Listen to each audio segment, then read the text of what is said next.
Informasi seputar bola.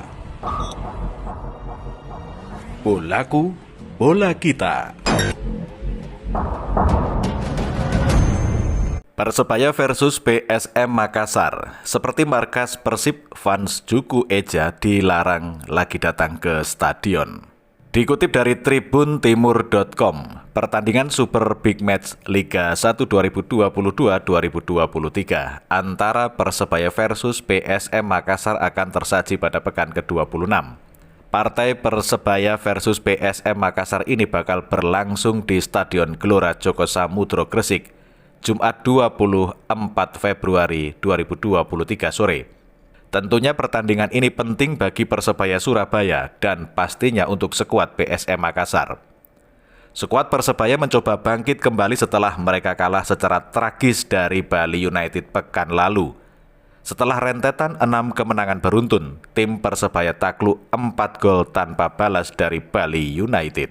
Alhasil Persebaya gagal merangsek ke papan atas klasemen Liga 1 2022-2023.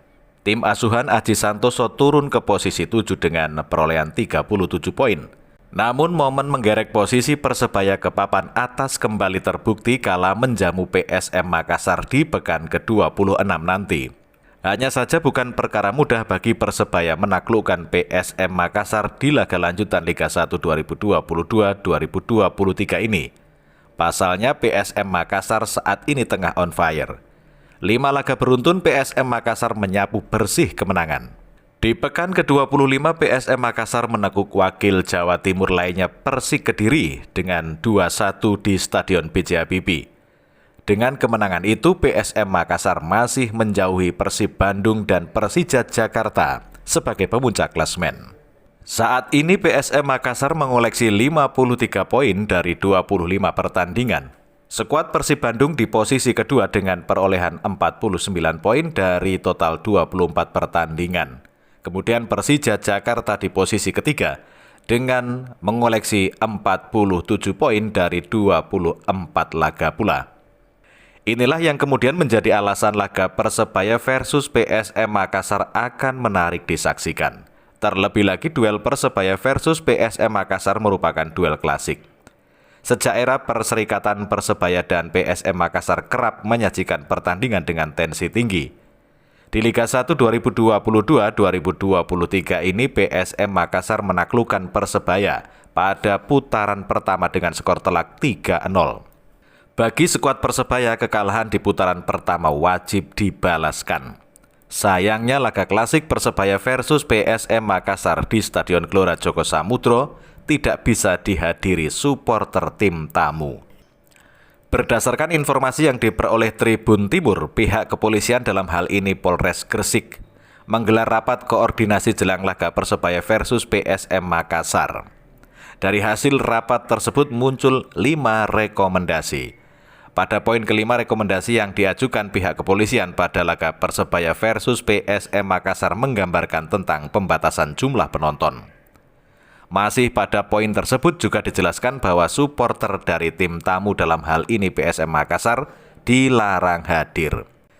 Berkaitan dengan situasi kondisi tersebut, untuk pertandingan Persebaya versus PSM Makassar direkomendasikan disaksikan 6.000 penonton Persebaya tanpa supporter PSM Makassar.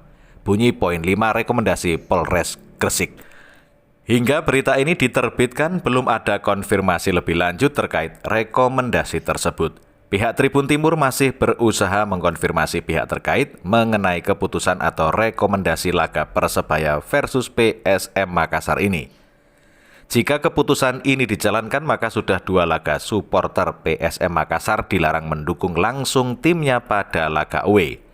Sekedar diketahui, kejadian pertama terjadi pada saat PSM Makassar bertandang ke markas Persib Bandung. Pada laga yang berlangsung di Stadion Pakansari Bogor itu, PSM Makassar tak diperbolehkan didukung langsung supporternya dengan alasan keamanan. Walau begitu, PSM Makassar mampu memenangkan laga atas Persib Bandung dengan skor 1-2. Pelatih PSM Makassar Bernardo Tavares mempertanyakan keputusan supporter timnya tidak boleh hadir di laga lawan Persib Bandung. Panitia Pelaksana atau Panpel Persib versus PSM Makassar memang tak memberikan kuota tiket kepada supporter tamu dengan dalih keamanan. Dan di sisi lain, supporter tuan rumah tetap bisa hadir.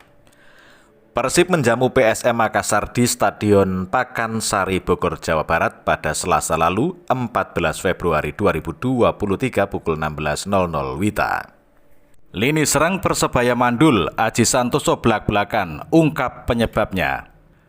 Dikutip dari jpnn.com, Persebaya harus mengakui kedikdayaan Bali United musim ini setelah keok dengan skor telak 0-4 di Stadion Magu Harjo Sleman pada laga pekan ke-24 kemarin 18 Februari.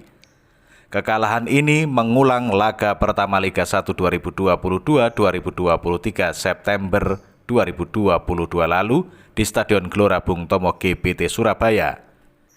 Bermain di kandang sendiri, Persebaya kalah dari Bali United gara-gara gol yang dicetak penyerang sayap Privat M. Barga. Kekalahan yang dialami Persebaya ini sekaligus memutus rekor 9 laga tidak pernah kalah, 6 di antaranya meraih kemenangan beruntun. Bali United di lain sisi mengakhiri puasa kemenangan setelah 6 laga sebelumnya hanya memetik 4 poin, hasil dari 4 kali seri dan 2 kali kalah. Skuad Bajul Ijo tampak kurang bergigi pada laga kemarin, tidak terkecuali dengan lini serang yang tiba-tiba mati kutu saat menghadapi Wellington Carvalho dan kawan-kawan. Selama 90 menit Rizky Ridho dan kawan-kawan hanya mencatatkan 4 tendangan ke gawang M. Ridho, tetapi hanya 1 yang mengarah ke gawang. Menurut pelatih Persebaya Aji Santoso, kondisi ini terjadi lantaran beberapa pemain pilar Persebaya mengalami cedera. Top skor sementara Persebaya So Yamamoto tampil underperform. So Yamamoto yang telah mencetak 8 gol dan diharapkan menjadi pembeda di lini serang kerap mati langkah karena tidak dalam kondisi terbaik. Pemain sepak bola berkebangsaan Jepang ini ternyata mengalami gangguan engkel pada beberapa latihan terakhir. Engkel pemain muda itu kerap dikompres es. Saya akui So Yamamoto punya daya juang tinggi. Dia bermain dengan kondisi engkelnya sakit, tetapi dia bilang mau main di laga ini. Ia meskipun tidak maksimal tetapi tidak menunjukkan perjuangan yang keras. Saya apresiasi itu, ujar Aji Santoso dilansir dari laman Persebaya. Winger Persebaya Supriyadi juga mengalami hal serupa. Aji Santoso mengatakan bahwa mantan pemain timnas U19 Indonesia itu mengalami gangguan pada bagian lututnya. Cedera yang dialami Supriyadi baru diketahui ketika official training. Oleh karena itu, Supriyadi tidak masuk dalam daftar susunan pemain Persebaya melawan Bali United meski ikut diboyong ke Sleman, Yogyakarta. Sebagai gantinya, Aji Santoso menurunkan sang super sub Ahmad Noviandani sejak menit awal. Begitu Ahmad Noviandani kurang perform, maka akan mempersempit pilihan Aji Santoso untuk melakukan penyegaran di sektor sayap. Hal serupa terjadi pada penyerang anyar Paulo Victor yang didatangkan Persebaya dari klub Kamboja Visaka FC. Digadang-gadang turun ke lapangan hijau untuk membungkam Bali United seperti yang dilakukan saat berseragam Visaka FC di AFC Cup 2022. Paulo Victor justru hanya duduk di bangku cadangan. Aji Santoso sama-sama tidak memberi kesempatan Paulo Victor turun ke lapangan meski sekedar sebagai pemain pengganti. Menurut Aji Santoso, kondisi Paulo Victor masih 50-50. Saya kira dia bisa main, tetapi akhirnya saya tidak mau mengambil resiko. Saya takut kalau dia tidak fit betul, malah dia akan istirahat lebih lama dan merugikan tim, papar Aji Santoso. Kemenangan ini tidak mengubah posisi Bali United dan Persebaya di klasemen sementara Liga 1. Bali United tertahan di peringkat ke-6 dengan perolehan 40 poin, hasil dari 24 kali bertanding. Sedangkan Persebaya di posisi ke-7 dengan perolehan 37 poin dari hasil 23 kali bertanding. Sementara itu jadwal Persebaya Surabaya usai kalah 4-0 lawan Bali United tantang PSM Makassar di GJS. Kami kutip dan baca dari surya.co.id. Berikut jadwal Persebaya Surabaya usai dibantai Bali United 4-0 tanpa balas. tantang PSM Makassar di Gelora Joko Samudro Gresik. Persebaya Surabaya harus menelan pil pahit di laga Liga 1 2022-2023 pekan ke-25. Pasalnya rentetan 6 kemenangan beruntun harus pupus di tangan Bali United. Tak cuma rekor positif yang hilang, Persebaya juga dihajar dengan skor 4-0 tanpa balas. Kekalahan itu membuat perjalanan Persebaya menuju posisi 5 besar makin terhambat. Setelah 9 kali kami tidak tersentuh kekalahan, 3 seri, 6 menang, main tadi tidak seperti biasa. Menurut saya ini wajar dalam sepak bola. Jelas Aji Santoso usai pertandingan. Persebaya kini bertengger di posisi ke-7 dengan perolehan 37 poin, terpaut 3 angka dari Borneo FC yang berada di posisi ke-5. Selanjutnya Persebaya bakal menantang PSM Makassar di Stadion Gelora Joko Samudro Gresik. Laga Persebaya versus PSM Makassar akan digelar pada Jumat 24 Februari 2023 mendatang. Aji sendiri menyatakan bahwa timnya bakal melakukan evaluasi setelah laga melawan Bali United. Terpenting kami melakukan evaluasi. Juga terima kasih kepada pemain sudah berusaha maksimal. Meskipun hari ini kami kalah, tapi yang jelas anak-anak sudah berusaha dan ini normal, tambahnya. Misi bangkit untuk tetap bersaing di papan atas pun diusung oleh pelatih asal Kabupaten Malang itu. Mau tidak mau kami harus bangkit, harus meraih kemenangan lagi agar posisi tetap ada di 6 atau 7 besar, pungkasnya. PSM Makassar tentu bukan lawan yang mudah. Pasalnya tim berjuluk Juku Eja itu menjadi kontestan juara musim ini. PSM masih bertengger di posisi puncak klasemen sementara usai sebelumnya mengalahkan Persib Bandung dengan skor 2-1.